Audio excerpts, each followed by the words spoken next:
Hi, it's Dr. Joe. Today's video, we're going to be going in detail on how to perform the single leg Romanian Dead Lift, or what's commonly referred to as the single leg RDL.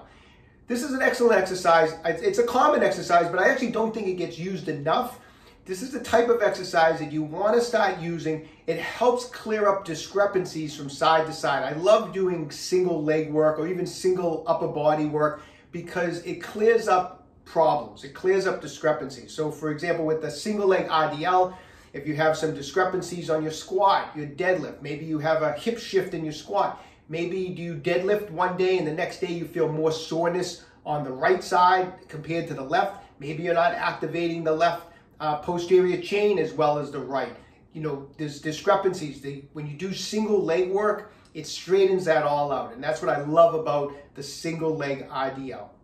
Also, for older adults that are watching, this is an awesome exercise for strengthening the hips, for increasing stability, for increasing proprioception, to prevent falls. This is an awesome exercise for any age group. So it's just a great exercise. That's why we're going to take the time today to go over how to perform it correctly. Before we do, hey, if you haven't done so already, visit my website, www.OcraMedHealth.com. I have a couple new products, Bodyweight PRO, old school arms. Check out all the products. We get some really cool stuff on that website. Also, if you haven't done so already, I'd really appreciate it. Just take a second right now, subscribe to my channel, OcraMed Health on YouTube. Click that little bell notification. Notifies you every time I upload a new video. And at the end of today's video, if you find the information helpful, I'd appreciate a thumbs up. So I'm just going to start off by demonstrating a single leg RDL for those of you who may not be familiar with the movement. Then we'll break it down and go over all the proper techniques on how to perform it correctly. And we'll also take a few moments to go over some common mistakes that people make when performing it, okay? So just to demonstrate the actual movement itself.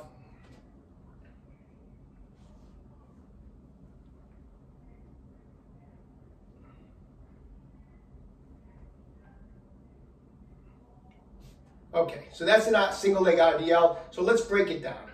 So let's talk first about the setup for the stance leg, okay? Talking about the foot.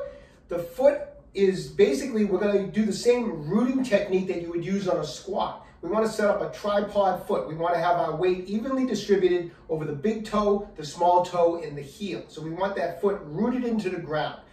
I really would recommend, just like with squatting, I wouldn't squat in a pair of running shoes. I'm doing this exercise, I'm barefoot right now. If I'm not barefoot, I'm in barefoot running shoes anyways. I'm always in barefoot model type of shoes. So you can do them in barefoot model shoes, you can do them barefoot. But I really wouldn't do single leg RDLs in running shoes, just like I wouldn't squat in running shoes, okay? So set up that tripod foot, evenly distribute the weight over those 3 points, and really root that foot down. Same on the stance leg, the knee. We don't want to do this with the knee completely locked out, have a little bit of a bend in the knee. So the start position is just like this, a little bit of a bend in the knee, and the foot's clamped into that ground and rooted in solid. And that's the first part, is setting up that stance leg.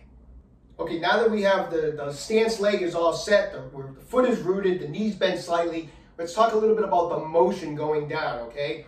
When you're doing this single leg RDL, I'm going to show you from the side. When you lower, as you're lowering your weight down, don't lower it by bending the knee down like this, as if you were doing a one-legged squat. That slight bend in your knee should stay a slight bend in your knee. You're not actually bending it more and squatting down. The motion is coming from the hip. It's a hip hinge type of a motion, okay? As you're making that hip hinge type of a motion, the opposite side is nice and tight. So although there's a slight bend on the stance leg, on the opposite side, I have the leg actually locked out, the glute is tight, and my whole body, including the leg, is moving in one straight line like that, okay? So as I'm lowering down, I'm keeping that body, it's all one straight line. Common mistake, people sometimes bend that back leg. It takes away from the effectiveness on the body. Play around with it, do some with the knees bent, do some with the legs straight. You're gonna feel the engagement of those posterior chain muscles, the hamstrings, the glutes, much more effective when you keep that opposite side leg straight and you move in one straight line. You're gonna feel much more effective exercise on the side that we're working, okay? All right, let's talk a little bit about a common mistake.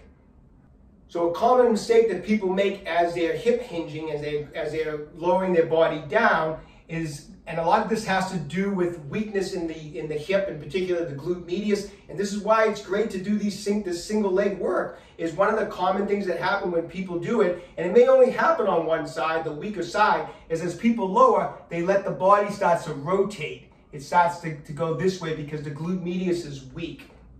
So that's why it's good to videotape yourself doing this, or have a friend watch you, do it in front of a mirror. You want to make sure that as you're coming down, you don't catch yourself rotating because you don't even realize it, but because these muscles are weak here. You want to keep the torso this way.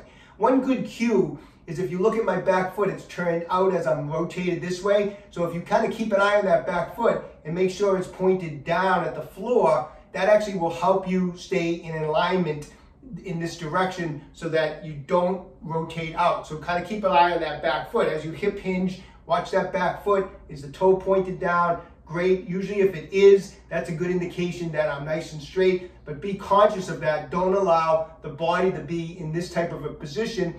Engage that glute medius and lock it into position, okay? That's a common mistake that you really want to avoid. Okay, another common mistake people make, especially if you're using a weight. Now you can do these non-weighted, we'll talk about that in a second, but if you're using a kettlebell or you're using a dumbbell, another common mistake that people make is as they're lowering, as they're hip hinging, they're lowering down, they let the weight get way out in front of them. So they tend to come down, the weight gets way out here. It's almost like it swings out. A lot of times that has to do with doing the repetitions too fast. You tend to go too fast, that weight starts to swing out. One thing about doing straight single leg RDLs, nice, slow, and controlled exercise. We do it nice, slow, and controlled, and that way we can really focus on the technique and correct any instability type of issues and strengthen those issues by doing it nice, slow, and controlled. And so a common mistake, like I said, is the weight gets away.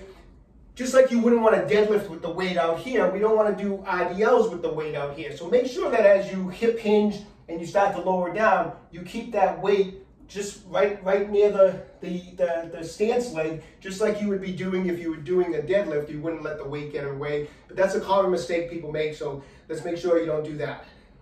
And final technique just to go over while you're doing this exercise, as you lower down, as you're coming back up, do not at any time like set the other leg down and relax. What you want to do is lower yourself down. As you come back up, hover that moving foot just slightly over the ground. So you never rest. You're never taking the weight off. I'm not just going to stand here between reps. So I'm going to come all the way down. I'm going to come back up.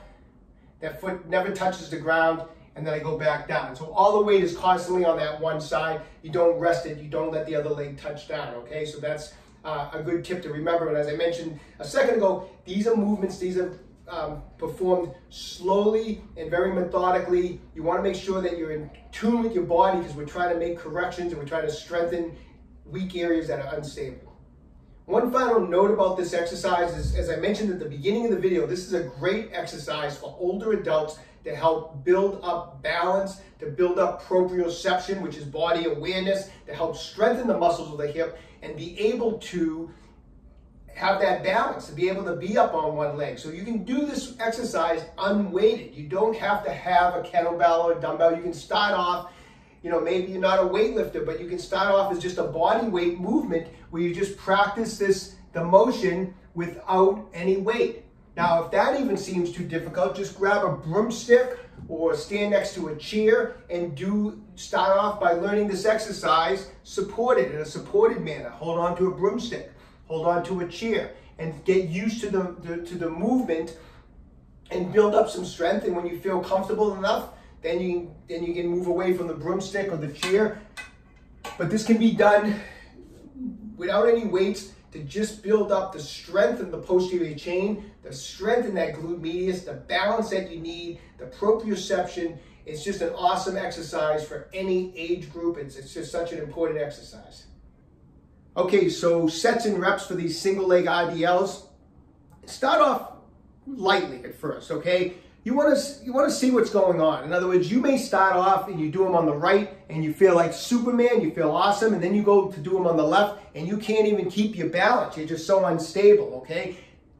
That's a critical finding, because think about when you're deadlifting, if you can't even do an RDL on the left because you're off balance. When you go to do a deadlift, chances are your right side is dominating the lift. That's your more stable, stronger side. So that's why we want to do these single leg RDLs. So start off with a relatively lightweight that you can comfortably start with 10 to 12 reps on each side. Now one side might feel easier than the other, but that's okay. The other side will quickly catch up. Once it's all caught up, you're performing these in a nice technique, nice slow movement going down, coming back up. Then start loading up the weight. This is a good exercise. You can definitely start building up weight and make this into a heavier movement. But I would recommend keep the reps around 10 to 12. Nothing wrong with getting down into the 8 to 10 rep range. You can even have days where you do 12 to 15 reps. But 3 sets on each side is usually a good rep range, okay? So anyways, best of luck to everybody. Stay young and train hard. Hey, if you haven't done so already, visit my website, www.OcraMedHealth.com. Like I said, I've got a couple new products that are out on the website, so check it out when you have a chance. If you haven't done so already, subscribe to my channel, OcraMed Health on YouTube. Questions about exercise or injuries, just leave me a comment in the comment section down below. I do the best I can to get back to everybody. And don't forget, OcraMed Health is here to keep you fit forever.